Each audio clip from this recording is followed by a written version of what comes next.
대지도론 제9권 14. 초품 중 광명을 놓으시다를 풀이함 삼경. 여기에서 세종께서 사자좌에 앉으시니 삼천대천 세계 안에서 그 위덕이 유달리 거룩하셨다. 광명과 모습과 위덕이 높고 높으시어 외외 시방의 항아에 모래수같이 많은 부처님 세계에 두루 미치니 마치 수미산왕은 광명과 색깔이 뛰어나서 다른 산들이 미칠 수 없는 것과 같았다.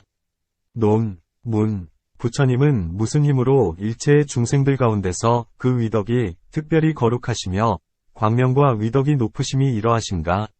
전륜성왕이나 하늘, 성인들에게도 큰 힘과 광명과 위덕이 있거늘 어찌하여 부처님에게만 그 덕이 특별히 거룩하다 하는가?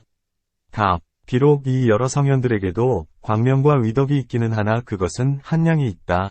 비유하건대 해가 나오면 무별은 곧 사라져서 나타나지 않는 것 같다. 부처님은 한량없는 것 동안 큰 공덕을 모아서 일체를 갖추셨다. 인연이 크기 때문에 그 과보 또한 크다. 하지만 다른 사람에게는 그러한 것이 없다. 또한 부처님은 세세에 닦은 고행은 한량없고 헤아릴 수가 없다. 머리, 눈, 골수, 뇌로서 항상 중생들에게 베푸셨으니 어찌 국토, 재물, 처자뿐이었겠는가. 온갖 갖가지 계행과 인욕과 정진과 선정과 그리고 견줄대 없이 청정하고 파괴할 수 없고 다할 수 없는 지혜 역시 세세에 수행하여 이미 구족하여 완성하셨으니 이러한 과보의 힘인 까닭에 헤아릴 수 없고 수승한 위실력을 얻으신 것이다. 그러므로 말하기를 인연의 힘이 큰 까닭에 과보 역시 크다고 말한다. 문, 부처님의 위실력이 무량하고 위덕은 크고 높아 이루 다 헤아릴 수 없다면 어찌하여 9가지 죄보를 받으셨는가? 곧 첫째는 범지의 딸 손다리가 부처님을 비방하고 500아라한을 비방한 일이요. 둘째는 전차 바라문의 딸이 나무통을 배에 품고 부처님을 비방한 일이요. 셋째는 제바다리 산을 밀어 부처님의 엄지발가락을 상하게 한 일이요. 넷째는 나무토막을 굴려 발이 끼이게 한 일이요. 다섯째는 비루리왕이 군사를 일으켜 석가족을 죽일 적에 부처님이 두통을 앓으신 일이요. 여섯째는 악이 달다 바라문의 청을 받고서 마맥을 잡수신 일이요. 일곱째는 맹풍이 발동해서 등이 아팠던 일이요. 여덟째는 6년 동안 고행을 하신 일이요. 아홉째는 바라문의 마을에 들어가서 걸식하셨으나 밥을 얻지 못한 채 빈 바로로 돌아오신 일이다. 또한 동지를 전후한 8일 동안 찬바람이 대밭을 휩쓸 때 3가지 옷으로 겨우 추위를 막으신 일도 있었고 더위에 시달릴 때 아난이 뒤에서 부채질을 한 일도 있다. 이렇듯 세상의 작은 일들을 부처님께서도 모두 받으셨다. 만일 부처님의 위실력이 한량이 없으셔서 삼천대천 세계 내지는 동쪽으로 항아의 모래수같이 많은 세계와 남, 서, 북, 내간방, 사육, 위아래에 광명과 모습과 위덕이 크고 높으시다면 어찌하여 여러 죄보를 받으셨는가?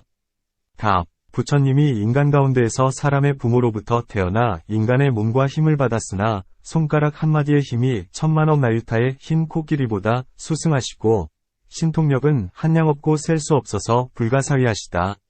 이 정반왕의 아들은 노, 경, 사이 고통을 싫어해 출가하여 불도를 이루셨으니 이분이 어찌 죄보를 받아 추위나 더위에 시달리셨겠는가?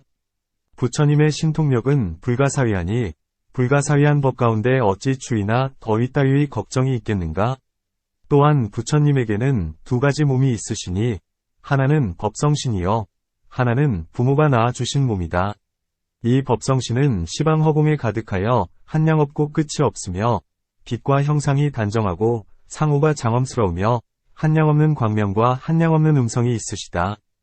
법을 듣는 무리 역시 허공에 가득하며 이 무리들도 역시 법성신이어서 생사에 끄달리는 사람은 아니다. 항상 갖가지 몸과 갖가지 명호와 갖가지 태어날 곳과 갖가지 방편을 내어 중생을 제도하니 항상 일체를 제도하여 잠시도 쉬지 않는다. 이와 같음이 법성신의 부처님이며 시방의 중생들로서 죄보를 받는 자를 구제하는 것은 생신불이다. 생신불은 차례차례 설법하기를 인간의 법과 같이 한다. 이렇게 2가지 부처가 있으므로 여러 죄보를 받는다 하여도 허물이 없다. 또한 부처님은 도를 얻었을 때에 일체의 그릇된 법을 모두 끊고 일체의 착한 법을 다 이루어지거늘 어찌 실로 착하지 못한 죄보를 받는 일이 있겠는가? 다만 미래의 중생을 가엾이 여기시기 때문에 방편을 놔두어 이러한 여러 죄보를 받는 것이다. 또한 아니로도도 어떤 벽지불에게 밥을 주었기 때문에 한량없는 세상 동안에 즐거움을 받아 마음으로 음식을 생각하면 즉시에 얻었다. 그러니 하물며 부처님은 세세에 걸쳐 살을 베고 골수를 내어 중생들에게 보시하였거늘 밥을 빌러갔다가 얻지 못해서 빈 바로로 돌아왔겠는가? 이런 까닭에 부처님은 방편으로서 중생을 제도하기 위하여 이러한 죄과를 받았음을 알 수 있다. 어떻게 방편으로 가엾이 여기는가? 곧 미래세의 5무리의 불제자들은 보시의 복이 얇기 때문에 스스로 살아갈 기구들을 구걸해도 얻지 못하면 모든 속인들이 이렇게 말한다. 그대들은 의식도 얻지 못하고 병이 나도 제거하지 못하면서 어떻게 도를 얻어 남을 이롭게 하겠는가? 이에 5무리가 이렇게 대답한다. 우리들이 몸 살릴 길이 없는 것은 작은 일이나 돌을 닦는 복덕은 가지고 있다. 지금 우리들에게 묵고통이 있는 것은 전생의 죄업이니 금생의 공덕은 그 이익이 내생에 있을 것이다. 우리의 큰 스승이신 부처님께서 바라문 마을에 들어가셔서 걸식하실 때에도 밥을 얻지 못해 빈 바로로 돌아오신 적이 있다. 부처님께서는 또한 여러 병에 걸리신 적도 있고 석가의 자손, 자들이 멸망의 죄를 입을 때는 두통을 앓기도 하셨다. 그러니 하물며 우리들같이 복이 얇고 낮은 사람들이겠는가? 속인들이 이 말을 듣고 성내는 마음이 멈추어 곧 4가지 물건으로서 비구들에게 공양하니 몸의 안원을 얻고 좌선하여 도를 얻었다. 이것은 곧 방편이니 따라서 실제로 죄의 과보를 받는 것이 아니다. 비마라 일경에는 이런 말이 있다. 부처님께서 비아리국에 계실 때 아난에게 말씀하셨다. 내 몸에 열풍기가 일어났구나. 우유를 써야 되겠으니 너는 내 바로를 들고 가서 우유를 얻어오너라. 아난이 부처님의 바로를 들고 이른 아침에 성 안으로 들어가 어느 거사의 집문 앞에 서 있었다. 이때 비마라힐이 그 앞을 지나가다가 아난이 바로를 들고 서 있는 것을 보고는 물었다. 그대는 어찌하여 이른 아침부터 바로를 들고 여기에 서 있는가? 아난이 대답했다. 부처님께서 몸이 조금 불편하신데 우유를 써야 되기 때문에 내가 여기에 와 있습니다. 비마라힐이 대답했다. 그치시오. 아난이여, 열애를 비방하지 마시오. 부처님은 세존이시니 이미 온갖 착하지 못한 법을 초월하셨습니다. 무슨 병환이 있으시겠습니까? 외도의 귀에 이 말이 들어가게 해서는 안 됩니다. 그들이 듣게 된다면 그들은 부처는 스스로의 병도 고치지 못하거늘 어떻게 남을 구제하리오라고 하며 부처님을 비방할 것입니다. 아난이 말했다. 이는 나의 뜻이 아니라 부처님께서 제게 우유를 구해오라고 명하신 것입니다. 비마라힐이 말했다. 그것이 부처님의 분부이기는 하나 이는 방편입니다. 지금은 오타각세, 인까닭의 이런 형상으로 모든 중생을 제도하시는 것입니다. 만약에 오는 세상에 병이 든 비구들이 속인들로부터 탕약을 구하려 하면 속인들은 그대들은 자신이 아파도 구제하지 못하거늘 어찌 다른 사람을 구제하겠는가라며 힐난할 것입니다. 그러면 비구들은 이렇게 대답할 것입니다. 우리의 큰 스승께서도 병이 드신 일이 있다. 그러니 하물며 우리들의 몸은 초계각건을 어찌 병이 없을 수 있겠는가? 이렇게 해서 속인들은 비구들에게 여러가지 탕약을 공급하게 되고 비구들은 편안히 좌선하고 도를 행할 수 있게 되는 것입니다. 외도의 선인들도 능히 약초나 주술로서 다른 사람의 병을 고칩니다. 그러니 하물며 열애는 온갖 지혜와 덕을 갖추셨거늘 스스로의 몸에 병이 있는 것을 제하지 못하시겠습니까? 그대는 조용히 바로를 들고 들어가서 우유를 받아갈지언정 다른 사람이나 외도, 이악들이 알게 해서는 안 됩니다. 이런 까닭에 부처님은 방편을 쓰신 것이지 실제로 병이 드신 것이 아니다. 여러 죄의 인연도 이와 같다. 그러므로 말하기를 부처님은 그 덕이 특별하시고 거룩하셔서 광명과 모습과 위덕이 크고 높으시다. 고한 것이다. 여기에서 세종께서는 상신으로서 이 삼천대천세계의 온갖 중생들에게 보이시니 이때에 수타회천, 범중천, 타화자재천, 화자락천, 도솔타천, 야마천, 33천, 사천왕천 및 삼천대천세계의 사람인 듯 사람 아닌 듯한 것들, 인비인, 이 하늘의 꽃과 하늘의 영락과 하늘의 택향과 하늘의 가루향과 하늘의 청년화, 백년화, 홍년화와 하늘의 나뭇잎 향을 가지고 부처님께 다가갔다. 부처님은 어찌하여 상신으로서 이 삼천대천세계 가운데의 일체 중생에게 보이시는가? 답. 부처님께서 마하바냐바라미를 말씀하시기 위하여 삼매왕삼매에 드시니 발 밑에 상륜에서 나는 광명으로부터 위로는 6개의 광명에 이르기까지 크게 빛나셨다. 마치 겁이 다하였을 때에 수미산들이 차례로 타버리는 것과 같았으니 이 광명은 삼천대천세계와 나아가서는 시방의 항아의 모래수같이 많은 불세계에 두루 찼으며 모두 크게 빛났다. 이를 보는 중생은 마침내 안욕다라 삼맥삼보리에 이르렀다. 이때 부처님께서 바냐바라미를 말씀하시려 하시니 첫째는 신통력을 부리시고 둘째는 온갖 털구멍이 미소를 짓고 셋째는 항상한 광명을 사방으로 각각 한 길씩 놓으시고 넷째는 혀로 삼천대천세계를 두루 덮어 웃으시고 다섯째는 사자유이삼매에 드시면 삼천대천세계가 6가지로 진동하고 여섯째는 부처님이 사자좌에 앉으시어 가장 훌륭한 몸의 광명을 나타내시면 그 모습과 위덕이 크고 높으시다. 이러한 위실력으로 중생들을 감동시키면 믿음이 있는 중생은 모두가 안욕다라 삼맥삼보리에 이르게 된다. 그 중에도 의심하는 이에게는 상신을 보이면 곧 믿음과 이해가 생겨서 제각기 말하기를 지금 보는 것이 부처님의 참 몸이시다. 부처님의 신통력 때문에 이 삼천대천세계 안의 사람이 부처님의 상신을 보되 멀건 가깝건 장애가 없다 한다. 이때에 삼천대천세계의 중생이 모두 크게 기뻐하면서 말하기를 이것이 참으로 부처님의 몸이다. 부처님이 처음 탄생할 때와 처음 성불할 때와 처음 법륜을 굴리실 때에 모두가 이 몸으로써 그와 같이 사유하신 것이다. 이것이 참으로 부처님의 몸이다. 라고 한다. 무슨 까닭에 정거천이라 하고 범세천이라 하는가? 답. 제4선에 8가지가 있다. 5곳은 아나함들이 머무는 곳으로 정거라 하며 나머지 3곳은 범부와 성인이 함께 머무는 곳이다. 이 8곳을 지나면 십주보살이 머무는 곳인데 이름이 정거이며 대자재천왕이라 부르기도 한다. 범세천은 태어나는 곳이 3종류가 있다. 첫째는 범중천이니 여러 작은 범천들이 태어나는 곳이요. 둘째는 범보천이니 귀한 범천이 태어나는 곳이요. 셋째는 대범천이니 이는 중간의 선이 태어나는 곳이다. 애욕을 여인 것으로는 갖건을 어찌하여 귀하고 천한 차이가 있는가? 답. 초선에는 3가지가 있으니 상, 중, 하이다. 만일 하등의 선정을 닦으면 범중천에 태어나고 중등의 선정을 닦으면 범보천에 태어나고 상등의 선정을 닦으면 대범천에 태어난다. 자행에 대해서도 마찬가지이다. 묘한사는 생각하기를 내가 여러 사람에게 설법을 해주어서 모두가 범천에 태어났다. 이제 내가 제자들과 같은 하늘에 태어날 수는 없다. 상등의 자를 닦으리라 고하셨다. 그리고는 상등의 자를 닦았기 때문에 대범천에 태어났다.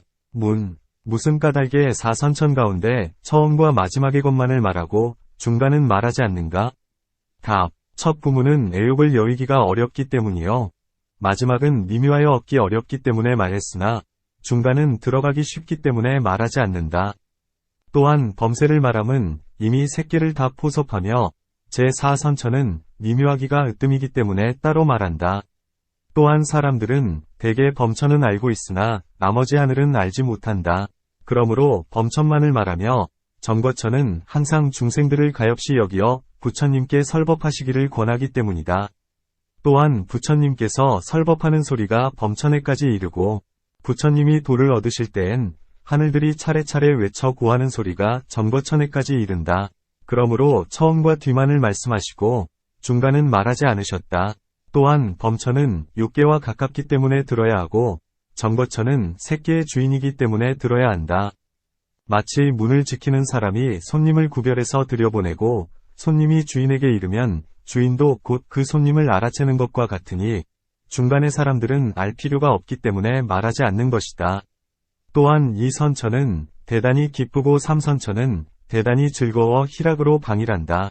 그러므로 말하지 않는 것이다. 어찌하여 타화자재라 하는가? 답. 이 하늘은 남이 변화해낸 것을 빼앗아서 스스로가 즐기기 때문에 타화자재라 한다. 화자락이라 함은 스스로가 5경계, 진을 변화해내고 스스로가 즐기기 때문에 화자락이라 한다. 도소를 족함을 아는 하늘, 지족천이라 부르며 야마를 잘 구분된 하늘, 선분천이라 부른다. 두 번째를 33천이라 부르며 가장 밑에 하늘은 사천왕들의 하늘들이다. 수미산의 높이는 84,000 유순으로 위에는 33,000의 성이 있다. 수미산의 변두리에는 산이 있는데 6원타라라 한다. 높이는 42,000 유순으로 이 산에는 4개의 봉우리가 있는데 봉우리마다 성이 있고 한 성마다 각각 사천왕이 살고 있다.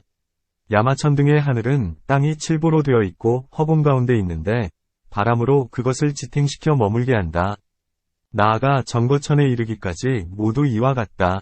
이들 여러 하늘들이 부처님 몸에 청정하고도 큰 광명을 보고는 온갖 공양거리와 물과 육지에서 나는 꽃을 가지고 와서 공양하니 육지에서 나는 꽃은 수만제가 으뜸이요 물에서 나는 꽃은 청년화가 으뜸이다. 혹은 나무에서 피는 꽃, 혹은 넝쿨에서 피는 꽃도 있으니 이 꽃들은 갖가지 기이한 빛과 갖가지 이상한 향기를 풍긴다. 그들은 제각기 이러한 하늘꽃을 부처님께 가지고 왔으니 이 꽃들은 색깔이 좋고 향기가 짙으며 보드랍고 매끄럽기 때문이다. 그렇기 때문에 이러한 것들로서 공양고로 삼는 것이다. 어떤 것이 하늘꽃인가? 곧 하늘꽃은 은은한 향기가 바람을 거슬려 풍긴다. 하늘의 영락을 부처님의 머리 위에 달고 하늘의 택향을 부처님 계신 땅에 바르고 하늘의 가루향을 부처님 위에 뿌린다. 하늘의 연꽃은 푸른빛, 붉은빛, 분홍빛, 흰빛이다. 어찌하여 누른빛이 없는가? 누른빛은 불, 화에 속하니 불은 물에서 나는 꽃과 맞지 않기 때문이다. 하늘의 보배 연꽃은 유리를 줄기 삼고 금강을 받침 삼으며 연부당금으로 잎을 삼는데 부드럽고도 향기롭다. 이러한 것들과 함께 하늘의 나무잎 향을 가지고 부처님께로 왔다. 만일 하늘무리들의 공양에는 하늘의 꽃을 가지고 와야겠지만 인간과 인간 아닌 것들은 어떻게 하늘꽃을 얻는가?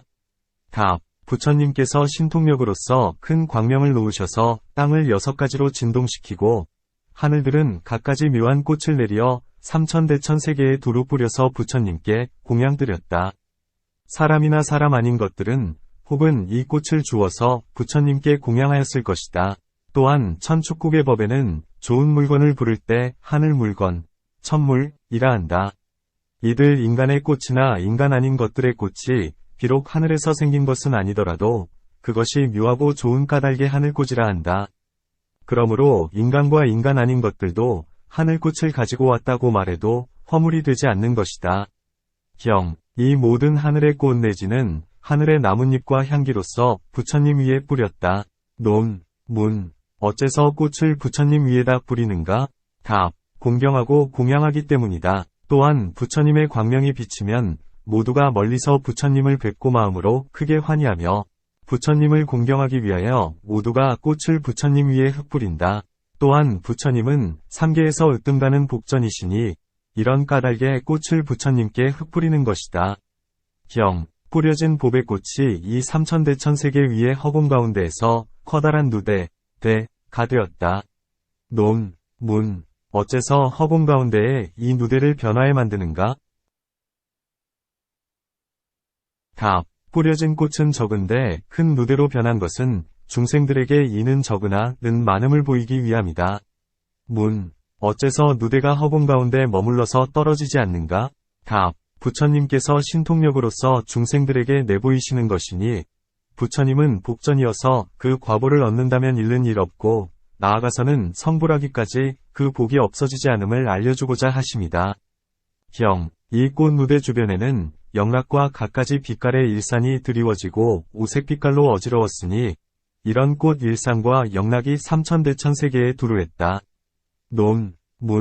부처님 자신에게 신통력이 있으시다면 어찌하여 뿌려진 꽃으로 누대를 변화해 만드는가? 답. 사람들의 마음을 믿게 하고 청정케 하기 위해서이다. 이 사람들은 자기가 공양한 것이 이런 누대로 변하는 것을 보고는 마음속으로 크게 환희하며 환희하는 까닭에 큰 복덕을 얻게 된다.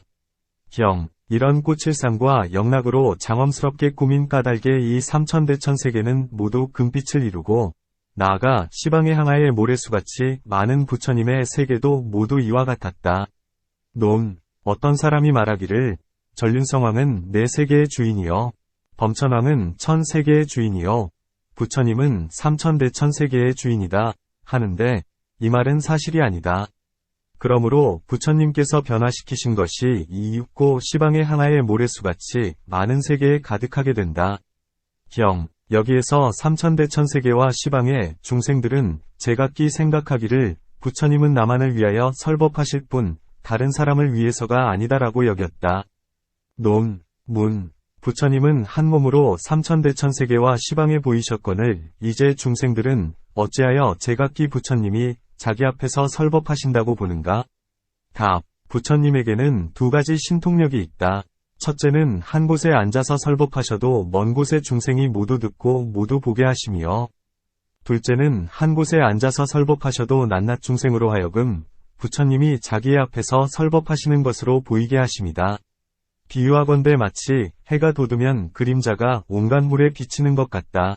또한 중생들이 각각 같지 않으니 어떤 사람은 부처님의 몸이 삼천대천세계에 두루한 것을 보고 깨끗한 믿음을 내고 어떤 사람은 제각기 부처님이 자기 앞에서 설법하시는 것을 보고는 마음이 깨끗해져서 믿음과 기쁨을 낸다. 이런 까닭의 부처님은 이제 각각의 중생들 앞에서 법을 설하신다. 경. 그때 세종께서 사자자에 계시며 빙글에 웃으시니 광명이 입으로부터 나와 삼천대천세계를 두루 비추었다. 이 광명으로 인해서 이편의 삼천대천세계의 중생들은 모두 동방의 항아의 모래수같이 많은 불승을 배웠고 다시 저편이 항아의 모래수같이 많은 세계의 중생들도 역시 이편의 삼천대천세계 안에 석가모니 부처님과 대중들을 배웠다. 남, 서, 북과 내간방, 위아래 역시 그와 같았다. 논, 문. 부처님은 위에서도 이미 여러 차례 광명을 놓았는데 어찌하여 이제 다시 이런 광명을 놓는가? 문. 먼저 광명을 놓은 것은 각각 이유가 있으니 이미 말한 바와 같다. 지금은 이쪽과 저쪽 중생들이 아직 서로 보지 못하고 있는 까닭의 광명의 신통력으로서 피차의 대중들이 서로 볼 수 있게끔 한 것이다. 답. 제자들 가운데 천한제일의 큰 아라한인 장로 아니로도는 잠깐 동안에 소천세계를 보고 자세히 보면 이천세계를 보며 큰 벽지불은 잠깐 동안에 이천세계를 보고 자세히 보면 삼천대천세계를 본다. 이제 어찌하여 모든 사람들이 능히 동쪽으로 항아의 모래수같이 많은 세계를 볼 수 있는가? 답. 이는 부처님의 신통력으로서 그들로 하여금 보게 하는 것이지 중생의 힘은 아니다. 설사 아라한이나 벽지불이라도 부처님의 힘 때문에 보는 바가 한계가 없는 것이다.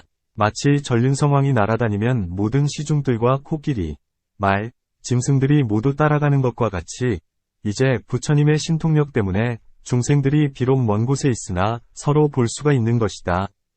또한 반주삼매의 힘 때문에 비록 천하는 얻지 못했으나 시방세계의 부처님을 뵙는 것과도 같다. 또한 부처님의 눈과 귀가 걸림이 없으시고 또한 겁이 다하여 타버릴 때에 일체 중생은 모두 저절로 선정을 얻고 천한통, 천이통을 얻는 것과도 같으니 부처님의 신통력으로서 일체 중생들로 하여금 모두가 멀리서도 보게 하심도 이와 같다.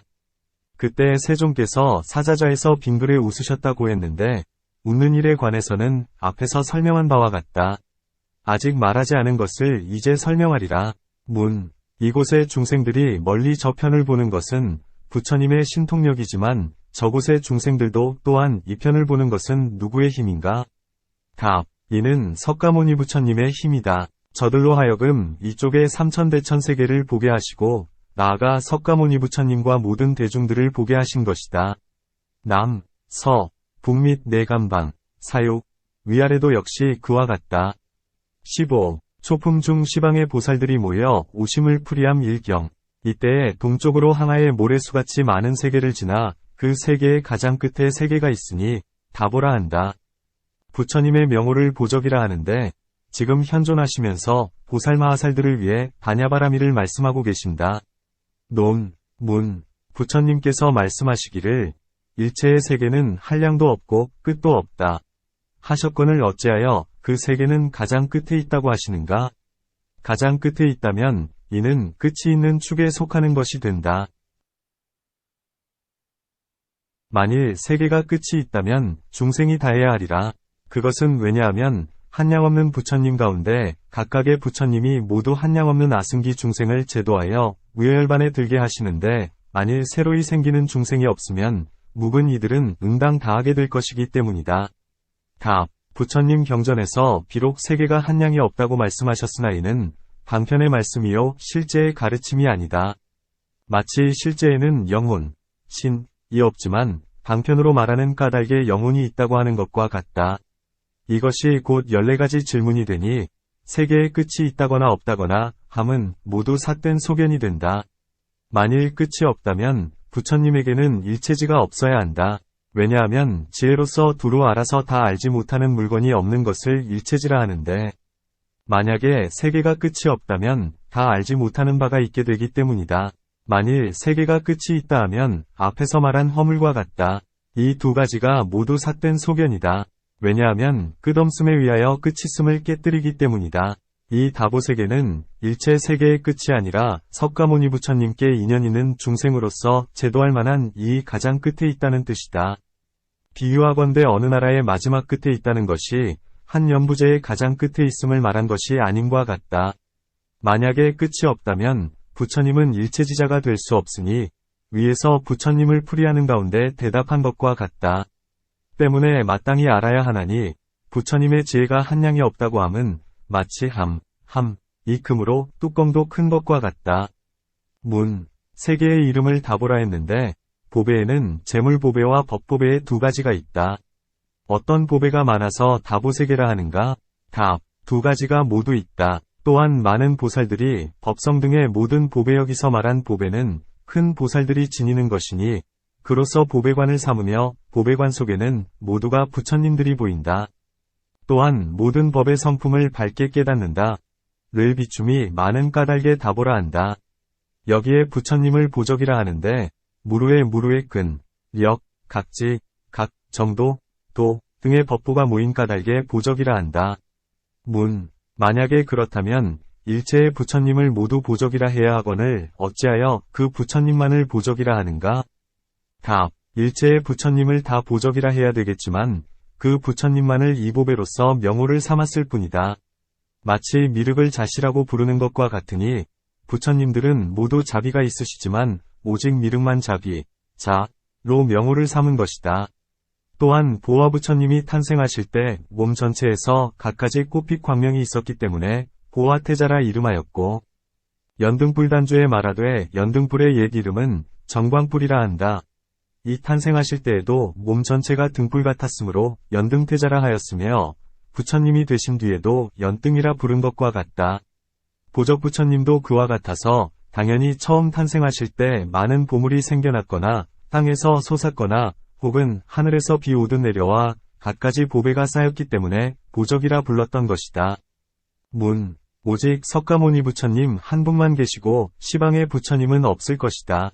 그것은 왜냐하면 이 석가모니 부처님께서 한량없는 위력과 한량없는 신통이 있어 모든 중생을 제도하시니 다른 부처님은 존재하지 않기 때문이다. 전하는 말에 의하면 아난이 일심으로 생각했다. 과거의 부처님들과 보아, 연등 등은 모두가 좋은 세상에 태어나셔서 수명도 지극히 장구하여 응이 중생들을 제도하셨다. 지금의 석가모니 부처님은 악세에 태어나셔서 수명이 짧으시니 제자들을 다 제도하지 못하실 것이다. 이와 같이 위심을 일으켰는데 그때 부처님께서 아난의 마음을 아시고는 곧 해가 돋는 때인지라 일출삼매에 드셨다. 그때 부처님의 모든 모공에서 온갖 광명이 나오는 것이 마치 해에서 광명이 나오듯 했다. 그 광명은 연부제 안을 두루 비추었다. 그곳이 빛으로 가득 차자 다시 사천하를 비추었으며 사천하를 비추어 가득 채우자 다시 삼천대천세계를 비추었으며 삼천대천세계를 비추어 가득 채우자 다시 시방의 한량없는 세계를 비추었다. 그때 세종께서 배꼽으로부터 여러가지 보배를 내셨으니 개송으로 말씀하셨다. 푸른 유리 빛의 줄기에 천입 황금빛이라 금강으로 꽃받침을 삼고 호박으로 꽃술을 삼았네. 부드러운 줄기는 거칠게 굽지 않았고 그 높이는 100척이 넘으며 짙푸른 유리빛 줄기가 부처님의 배꼽에서 솟았네. 그 잎은 넓고도 길어서 흰빛이 묘한 빛 사이사이에 있으며 한량없는 보배로 장엄한 꽃송이마다 1000잎이 겹쳤네. 묘한 꽃의 빛이 이러하니 부처님의 배꼽에서 솟아 이 4가지 꽃받침 위에 보배 좌석이 해같이 빛나네. 좌석마다 부처님이 계셔서 황금산 4봉우리 같으시니 빛남이 모두가 동일하네. 4개의 부처님 배꼽으로부터 솟아나 각각 묘하고 보배로운 꽃이 솟고 꽃 위에는 모두가 보배 좌석 있으며 자리마다 부처님이 계시니 그 부처님의 배꼽을 통해 거듭해서 보배 꽃이 나오고 꽃마다 모두 자리가 있으니 자리마다 모두 부처님이 계시네. 이렇게 거듭거듭 변화하여 정거천에 이르니 멀고 가까움 앓고자 한다면 마땅히 비유로서 설명하리. 크고 모난 돌이 있으니 크기가 태산이라. 그것을 들어 위에서 아래로 던지니 걸림없이 곧장 떨어지기를 18,383년이네. 이와 같은 세월을 헤아려 이윽고 땅에 떨어지니 이 두 세계 가운데에 변화한 부처님이 가득하시네. 그 광명 크게 성하고 밝아 불과 해와 달에 비유하리라. 어떤 부처님은 몸에서 물을 내고 어떤 부처님은 불을 내시며 경행하시거나 혹은 잠자코 앉았거나 걸식을 행해 중생의 복이 되어 주시며 혹은 경법을 말씀하시고 혹은 광명을 놓으시네.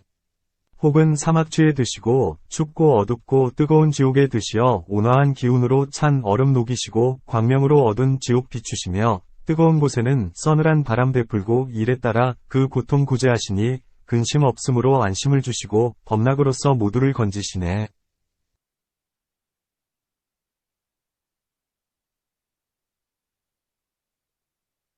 이와 같이 갖가지 방편으로 잠깐 사이에 응이 시방에 한량없는 중생을 제도하시고 중생을 제도하신 뒤에는 다시 본래의 자리로 들어가 부처님의 배꼽 가운데 머물렀다.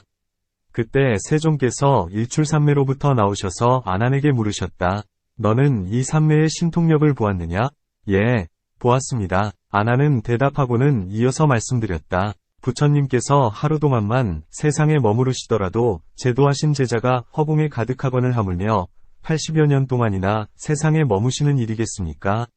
이런 까닭에 한 부처님의 공덕과 실력은 한량이 없다고 하며 현재의 시방세계를 교화하시되 딴 부처님이 없으시다 한다. 또한 부처님께서 말씀하시기를 여자는 전륜성왕이 될 수 없고 제석천왕, 마왕, 범천왕도 될 수 없고 부처도 될 수 없으며 전륜왕은 한 곳에서 함께 다스리지 않는다 하셨는데 11역을 갖춘 세존도 그와 같아서 한 세상에 두 부처님이 계시지 않는다. 또한 부처님께서는 이렇게 말씀하셨다. 부처의 말씀은 허망하지 않고 세상에는 두 부처님이 없다. 한 법이 있어 만나기 어려우니 이는 곧 불세존이니라. 무량억겁 동안의 때에 맞추어 한 번씩 계실 뿐이다. 91겁 가운데 세 겁의 부처님이 계셨다. 현겁 이전에 91겁 첫 무렵에 부처님이 계셨으니 이름이 비바시진나라 말로는 종종견이다 점입할 였고 제31겁 동안에 두 부처님이 계셨으니 시기진나라 말로는 불이다. 와 비서바부진나라 말로는 일체승이다. 이시다. 이 현겁 동안에 네 부처님이 나타나셨으니 첫 번째는 가라구손타라 하고 두 번째는 가나가몬이라 하고 세 번째는 가섭이라 하고 네 번째는 석가몬이라 한다. 이분들을 제외하고 나머지 겁은 모두가 공하여 부처님이 없었으니 애석한 일이다. 만일 시방에 부처님이 계신다면 어찌하여 다른 법에는 부처님이 전혀 없으시어 매우 애석한 일이라 하셨겠는가? 답. 석가모니 부처님께서 비록 한량없는 신통력이 있으셔서 부처님을 시방에 가득히 변화해내어 설법하고 광명을 놓아 중생을 제도하시나 다 제도하지는 않으신다. 왜냐하면 끝이 있다는 허물에 떨어지기 때문이며 이래에 부처님이 없어지기 때문이다.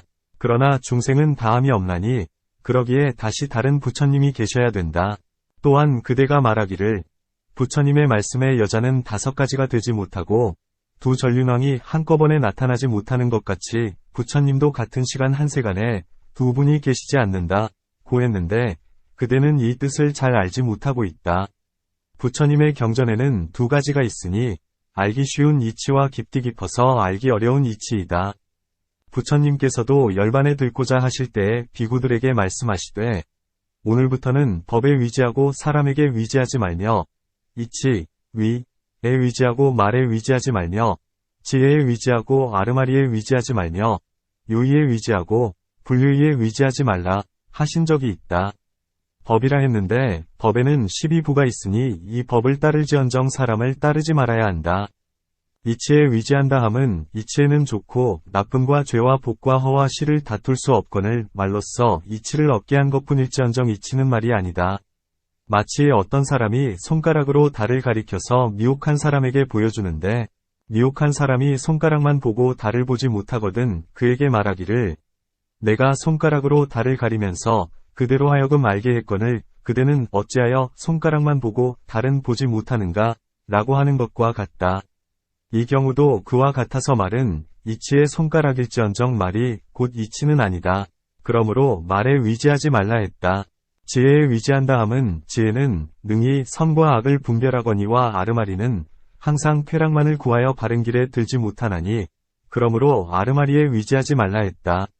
유의에 위지한다 함은 모든 지혜로운 사람 가운데는 부처님이 으뜸이고 모든 경서 가운데는 불법이 으뜸이고 모든 중생들 가운데는 비구들이 으뜸이고 보시를 하면 부귀를 얻고 계행을 지키면 하늘에 태어난다고 가르치는 것은 유의경의 말씀이다.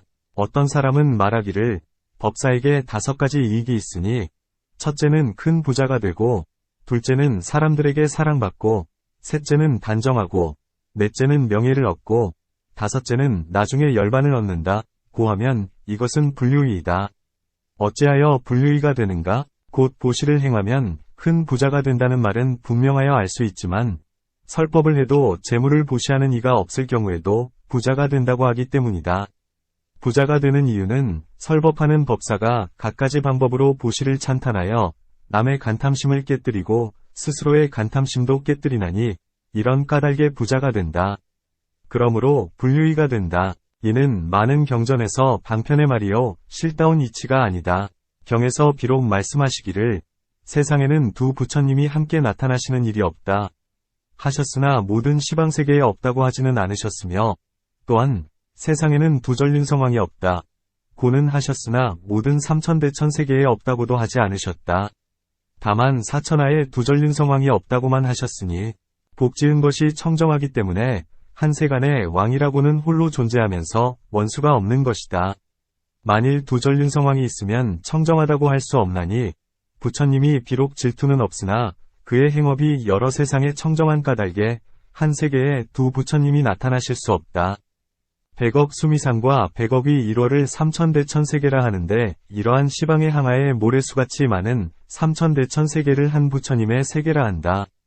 여기에 다시 다른 부처님이 없으시고 실로 석가모니 부처님 한 분만이 계신다. 이 하나의 부처님 세계에서 항상 여러 부처님의 갖가지 법문과 갖가지 몸과 갖가지 인연과 갖가지 방편을 변화해내어 중생을 제도하신다. 그러므로 많은 경에서 한때 한 세계에 두 부처님이 없다 고할 뿐 시방에 부처님이 없다고는 말하지 않는 것이다. 또한 그대는 얘기하기를 부처님께서는 말씀하시기를 만나기 어려운 한 가지 일이 있으니 이것은 바로 불세존이다 하셨다. 또한 말씀하시기를 91겁 동안에 세 겁에만 부처님이 있고 나머지 겁에는 모두 공하여 부처님이 없으니 매우 가엾은 일이다 고 하셨다. 부처님은 이 무거운 죄 때문에 부처님을 뵐 인연을 심지 못한 이를 위하여 말씀하시기를 부처님의 세상은 만나기 어려우니 마치 우담파라나무의 꽃이 가끔 한 번씩 나타나는 것 같다 고 하셨다. 이런 죄인들은 사막도에 헤매거나 혹은 인간이나 하늘에 태어나되 부처님이 세간에 나타나셔도 그들은 뵙지 못한다 고 했다. 전하는 말에 의하면 사위성 안에 9억의 집이 있는데 그 가운데 눈으로 부처님을 본 집이 3억이고 귀로 부처님의 이름을 들은 집이 3억이며 나머지 3억의 집은 부처님이 세상에 계시다는 것을 귀로는 들었으나 눈으로 본 일은 없었다고 한다. 부처님이 사위성에 25년 동안 계셨는데도 이들 중생들은 뵙거나 듣지 못하거늘 하물며 먼 곳이겠는가. 또한 부처님이 아난과 함께 사위성에 들어가 걸식을 하는데 이때 어떤 가난한 노모가 길가에 서 있었다. 이에 아난이 부처님께 말씀드렸다. 이 사람이 매우 가엾으니 부처님께서 제도하여 주옵소서. 부처님께서 아난에게 말씀하셨다. 이 사람은 인연이 없느니라. 아난이 다시 말씀드렸다. 부처님께서 가까이 가시면 이 사람은 부처님의 상호와 광명을 보고는 환희하는 마음을 내어 인연을 짓게 될 것입니다. 부처님께서 가까이 가시니 그는 등을 돌며 외면했다. 부처님께서 사방으로 접근하시면 곧 다른 네 방향으로 모두 부처님께 등을 돌렸다. 얼굴을 쳐다보려 하면 위로 돌리고 부처님께서 위로부터 다가오면 머리를 숙여 아래로 향하고 부처님께서 땅으로부터 솟아나오시면 두 손으로 눈을 가리고 등을 돌려 부처님을 보려 하지 않았다. 부처님께서 아난에게 말씀하셨다. 다시 어떤 인연을 지으면 좋겠느냐? 이런 사람들은 제도할 인연이 없어 부처님을 뵙지 못한다. 이런 까닭에 부처님께서 말씀하시기를 부처님을 만나기 어려우니 마치 우담파라나무의 꽃과 같다. 비유하건대 물과 비가 많아 곳곳에서 얻기 쉽더라도 아귀는 항상 목이 말라 마시지 못하는 것과 같노라 하신 것이다. 그대가 말하기를 91겁 동안에 세 겁에만 부처님이 계신다. 고한 것은 한 부처님의 세계를 기준한 것이다. 따라서 나머지 모든 세계가 적용되는 것은 아니다. 이곳의 겁은 공에서 부처님이 세상에 나타나시지 않으니 매우 가엽다 한 것도 역시 이곳의 한 부처님의 세계를 이르는 말이요. 다른 모든 세계를 일컫는 말이 아니다. 그러므로 시방에 부처님이 계심을 알게 된다. 또한 성문의 법에도 시방에 부처님이 계시는데 그대 자신이 모를 뿐이다. 자바암경에 이런 말이 있다. 비유하건대 큰 비가 쏟아내릴 때 물방울은 간격이 없어 그 수를 알 수 없듯이 모든 세계 역시 그와 같다. 내가 동쪽의 한량없는 세계를 보건대 이루어지는 곳, 성, 도 있고 머무는 곳, 주, 도 있고 무너지는 곳, 괴, 도 있어서 그 수요가 매우 많아 분별한 수가 없으니 이와 마찬가지로 시방에 이르기까지가 모두 그러하느니라. 이 시방세계 안에 한량없는 중생에게는 몸의 고통이 세 가지가 있으니 늙음, 병듦, 죽음이요. 마음의 고통이 세 가지가 있으니 음욕, 성냄, 어리석음이요. 뒷세상의 고통이 세 가지가 있으니 지옥, 악귀, 축생이다. 일체 세계에는 모두 세 종류의 사람이 있으니 하등, 중등, 상등이다. 하등의 사람은 이 세상의 쾌락에 집착되고 중등의 사람은 뒷세상의 쾌락을 구하며 상등의 사람은 도를 구하고 자비한 마음으로 중생을 가엾이 여긴다. 이 같은 인연이 있거늘 어찌 과보가 없겠는가? 부처님께서 말씀하시기를 만약 늙음, 병듦, 죽음이 없다면 부처가 세상에 나오지 않는다 고 하셨다.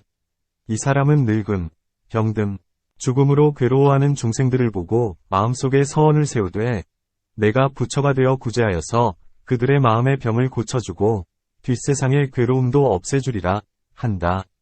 이렇게 시방세계에는 모두 부처님이 나오실 인연이 있거늘 어찌하여 여기에만 부처님이 계시고 딴 곳에는 부처님이 없다고 말하는가? 비유하건대 어떤 사람이 말하기를 나무에 불이 없고 습한 땅에 물이 없다 하면 믿을 수 없는 것과 같다. 부처님도 그와 같아서 중생들의 몸에 늙음, 병듦, 죽음의 고통이 있고 마음에는 음욕, 성냄, 어리석음의 병이 있나니 부처님께서 이 세 가지 괴로움을 끊고 삼승, 승을 얻게 하기 위하여 세상에 나오신 것이다. 일체의 세계에 모두 이러한 괴로움이 있거늘 어찌하여 부처님이 아니 계시겠는가? 또한 맹인들이 한량없이 많거늘 오직 한 사람의 의사만이 필요하다 고 말한다면 이 또한 옳지 못하다. 그러므로 마땅히 시방에 부처님이 계시는 것이다.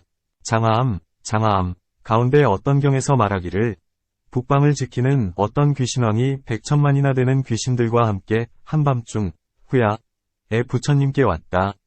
그들은 머리와 얼굴을 부처님 발에 대어 예를 올리고는 한쪽에 서서 청정한 광명을 놓아 기원정사를 두루 비추어 전체를 환하게 밝히고 합장한 채 부처님을 찬탄하며 이러한 두 개송을 읊었다.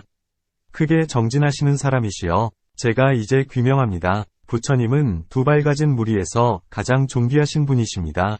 지혜의 눈을 가지신 분이시여 응이 보고 아시나니 하늘의 신들조차 그 지혜를 알지 못합니다. 과거, 현재, 미래의 모든 부처님들께 제가 이제 머리 숙여 예배합니다. 이처럼 제가 부처님께 귀명함은 3세의 세존, 존을 공경함과 같습니다. 이와 같이 개송 가운데 시방의 부처님이 계신데 귀신의 왕이 3세의 부처님께 머리 숙인 뒤에 특별히 석가모니 부처님께 귀명한 것이다. 만일 시방에 현재의 부처님이 계시지 않다면 의당 석가모니 부처님에게만 귀명했을 것이요. 과거, 미래, 현재의 부처님들이라고 말하지는 않았을 것이다. 그러므로 시방세계에 부처님이 계신 줄 아는 것이다. 또한 과거 세상에도 한량없는 부처님이 계셨고 미래 세상에도 한량없는 부처님이 계시리라. 그러므로 현재에도 한량없는 부처님이 계셔야 하는 것이다. 또한 가령 부처님께서 성문의 법가운데에서 시방에 무수하고 무량한 부처님이 계시다 고 말씀하셨다면 중생들은 당연히 생각하기를 부처님은 만나기 쉽다고 할 것이다. 또한 애써서 해탈을 구하지 않은 채 이 부처님을 만나지 못하면 저 부처님을 만나게 될 것이다 고 하며 이처럼 게으름을 피우고 해탈을 구하지 않을 것이다. 마치 사슴이 화살을 맞기 전에는 두려움을 모르다가 화살을 맞은 뒤에야 사냥터, 위를 뛰쳐나가는 것과 같으니 사람들도 그와 같아서 늙고 병들고 죽는 괴로움이 있거늘 오직 한 부처님만 계시어 만나기가 매우 어렵다고 들으면 문득 두려움을 내어서 부지런히 정진하여 빨리 괴로움을 면하게 된다. 이런 까닭에 부처님께서는 성문의 법가운데에서 시방에 부처님이 계시다고 말씀하시지 않으셨으며 또한 없다고도 말씀하지 않으신 것이다. 만일 시방세계에 부처님이 계시거늘 그대가 없다고 한다면 한량없는 죄를 지을 것이요 시방세계에 부처님이 계시지 않거늘 내가 계시다고 말한다면 한량없는 부처님의 생각, 불상을 일으키고 공경의 복을 받는다. 그것은 왜냐하면 착한 마음의 인연은 복덕의 힘이 크기 때문이다. 비유하건대 자심삼매로 관찰해 일체 중생이 모두 즐거움을 받음을 보면 비록 실제의 이익은 없으나 자비한 관찰 때문에 이 사람은 한량없는 복덕을 얻는 것과 같다. 시방에 부처님을 생각함도 이와 같아서 실제로 시방에 부처님이 계시는데 없다고 말한다면 시방에 부처님을 파괴한 한량없는 과보를 받는다. 그것은 왜냐하면 참된 일을 깨뜨렸기 때문이니라. 육안을 가진 사람이 모두 다 알지는 못하나 다만 마음으로 믿어 계시다라고 말한다면 그 복이 한량이 없다. 하지만 실로 계시는데도 없다고 한다면 그 죄가 매우 무겁다. 사람들 스스로가 생각하여 있다고 믿어야 할 것이거늘 하물며 부처님께서 스스로 마하연 가운데서 실로 시방에 부처님이 계시니 어찌 믿지 않겠는가? 라고 말씀하심이야 말할 나위 있겠는가? 시방에 한량없는 부처님과 보살들이 계시다면 지금 이 중생들은 사막도에 빠진 이가 많거늘 어찌하여 오시지 않는가? 답. 중생들의 죄가 무거운 까닭에 비록 부처님과 보살들이 오신다 해도 보이지 않는 것이다. 또한 법신의 부처님은 항상 광명을 놓으시고 항상 법을 설하시지만 죄 때문에 보이지도 들리지도 않는다. 비유하건대 해가 떴어도 눈이 먼 이는 보지 못하고 우레가 천지에 진동하여도 귀가 먹은 이는 듣지 못하는 것과 같다.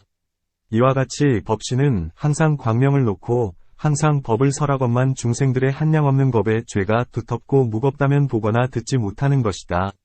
밝은 거울과 맑은 물에 얼굴을 비추면 곧 보이고 때가 가리거나 막지 못하면 보이지 않듯이 중생들의 마음이 청정하면 곧 부처님을 뵙게 되고 마음이 막지 못하면 부처님이 보이지 않는다.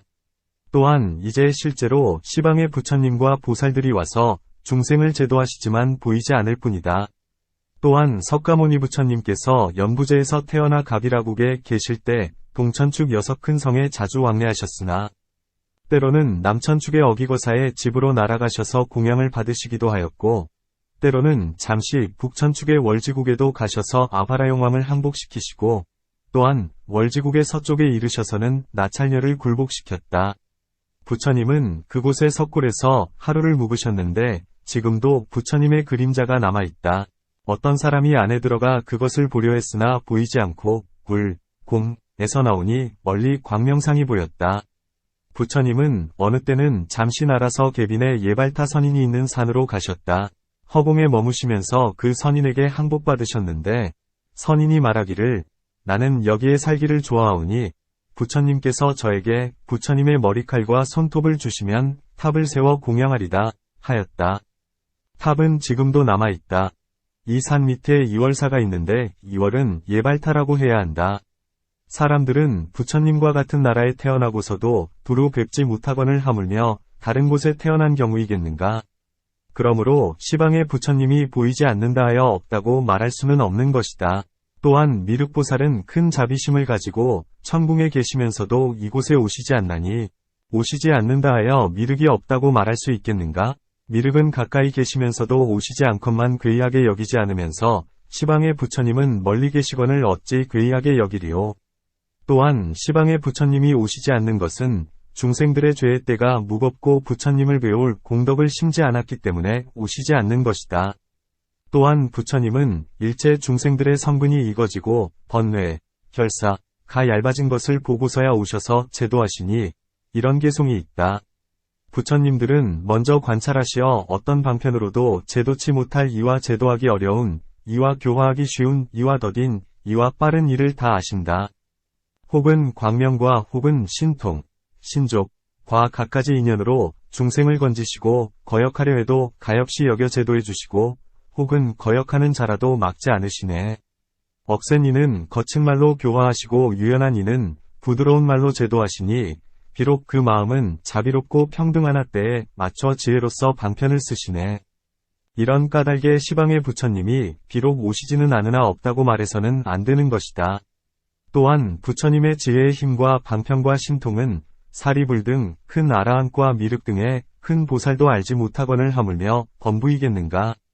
또한 부처님이나 큰 보살들은 가끔 두려움과 급한 어려움 속에 있는 중생들이 지극한 마음으로 생각한다면 때로는 와서 구제해 주신다. 대월지 위 서쪽에 부처님의 육계를 모신 나라가 있었는데 어느 불교가 유행하던 지역에 나풍병에 걸린 사람이 있었다. 그는 병길보살상 곁에 와서는 일심으로 귀의하고 병길보살의 공덕을 염했다. 부디 이 병을 제거하여 주옵소서. 이때 병길보살의 상이 오른손에 보배옥돌, 보귀, 광명으로 그의 몸을 어루만져 주니 곧 병이 제거되어 나았다. 또한 어떤 나라의 숲에서 수행하는 아라냐 비구가 있었는데 마하연을 많이 독송하니 그 나라의 왕이 항상 머리를 풀어 그 위를 밟고 지나가도록 했다. 이때 다른 비구가 왕에게 물었다. 이 사람은 마하라로서 경전을 많이 읽지도 못했는데 어째서 크게 공양하기를 이렇듯 하십니까? 왕이 대답했다. 내가 어느 날 밤중에 이 비구를 뵙고자 그가 거처하는 곳에 갔습니다. 이 비구가 굴속에서 법화경을 읽고 있는데 어는 금빛 광명이 나는 사람이 흰 코끼리를 타고 합장한 채 공양하고 있었습니다. 내가 차츰 가까이 가니 이내 사라지기에 내가 묻되 대덕이여 내가 왔기 때문에 금빛 나는 사람이 사라진 것이 아닐까요? 하였습니다. 그러자 이 비구가 대답하기를 그는 병길보살입니다. 병길보살 스스로가 말하기를 누구라도 법화경을 읽으면 내가 웬 코끼리를 타고 와서 가르치고 인도하리라고 하셨는데 제가 법화경을 읽은 까닭에 병길병길은 법화경에서는 보현이라 한다. 보살이 스스로 오신 것입니다 하였습니다.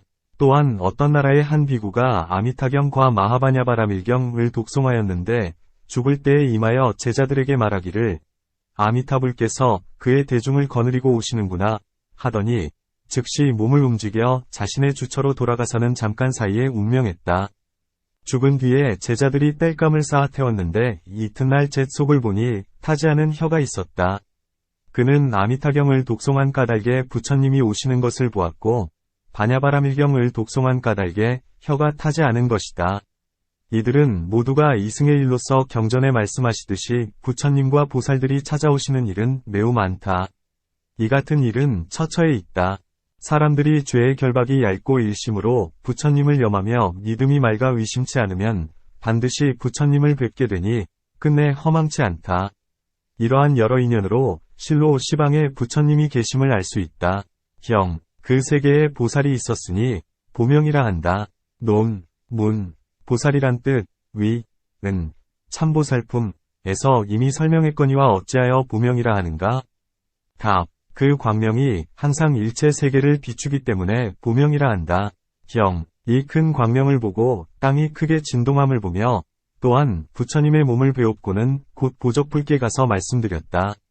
세존이시여, 지금 무슨 인연으로 이 광명이 온 세상을 비추고 땅덩이가 크게 진동하며 또한 불신을 보게 되는지요? 논, 땅의 진동과 부처님 몸의 광명은 앞에서 말한 바와 같다. 문, 이 보명보살은 보살들 가운데서 가장 존귀하고 으뜸이어서 응당 스스로 그 인연을 알 것인데 어찌하여 부처님께 묻는가? 답. 이 보명보살이 비록 거룩하지만 부처님들의 지혜와 신통력을 알지는 못한다. 비유하건대 달빛이 아무리 커도 해가 뜨면 사라지나니 이런 까닭에 부처님께 물어야 한다. 또한 보살은 항상 부처님을 뵙고자 하여 실증을 내지 않는다. 아무런 인연이 없어도 부처님을 뵙고자 하는데 하물며 큰 인연이 생긴 경우이겠는가? 또한 이 일은 의심할 여지가 없다. 비유하건대 송아지가 어미 소를 따르는 것과 같으니 괴이하게 여길 것이 못된다. 또한 작은 왕들이 큰 왕을 아련 조종하는 것과 같아서 위례히 그렇기 때문이다. 보살들도 이와 같아서 큰 이익을 얻는 까닭에 항상 부처님을 따르려 한다. 이 보살은 이런 일을 보고는 곧 마음으로 이것은 틀림없이 큰일이니 한량없고 셀 수 없는 세계를 모두 보게 된다고 알아챘던 것이다. 또한 어떤 사람이 말하기를 이 보살은 스스로 신통력이 있어 알았지만 이것 역시 석가모니 부처님께서 힘을 주시어 알게 하신 것이다. 다만 작은 보살들이 알지 못하기 때문에 부처님께 여쭌 것이다. 다른 작은 보살들은 아직 두려움을 제하지 못했기 때문에 부처님께 여쭐 수가 없다. 그러므로 그들을 위하여 질문한 것이다. 이 보명보살이 질문을 일으킬 때 그 세계에 있는 작은 남자나 여자들과 함께 했는데 이로써 작은 보살은 부처님께 물어볼 수가 없음을 알게 되기 때문이다. 비유하건대 큰 코끼리가 큰 나무를 쪼개어 작은 코끼리들로 하여금 가지와 잎을 먹게 하는 것과도 같다. 그러므로 부처님께 묻기를 대덕이시여 무슨 인연으로 이런 큰 광명이 있고 땅이 크게 진동하며 또한 불신을 보게 됩니까? 라고 한 것이다.